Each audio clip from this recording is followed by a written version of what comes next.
پھر مدینے میں وہ جگہ جہاں حسنین کریمین کا بچپن گزرا، جہاں علی علیہ السلام نے بچپن سے جوانی کے ایام گزارے، ان علاقوں سے اہل تشیعوں کو اتنی ہی محبت ہے جتنی کسی سنی کو ہے۔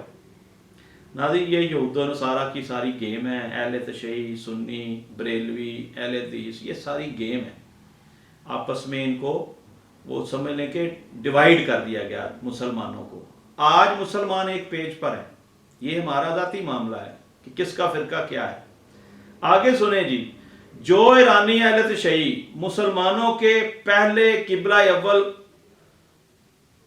کے لیے پوری دنیا سے ٹکرا گئے، وہ مسلمانوں کے موجودہ قبلہ پر حملہ کرنے کا کیسے سوچ سکتے ہیں؟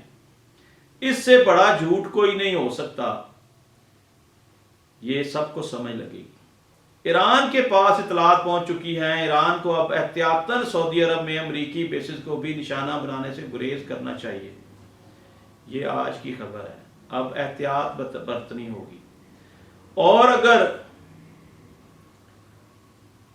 سعودی زمین یا فضا ایران کے خلاف استعمال ہو، یعنی سعودی زمین یا ایران کی فضا ایران کے خلاف استعمال ہو، تو مسلم دنیا کے سامنے اپنا مقدمہ رکھنا چاہیے، کیونکہ سعودی عرب مصر ہے کہ اس کی سرزمین ایران کے خلاف استعمال نہیں ہو رہی۔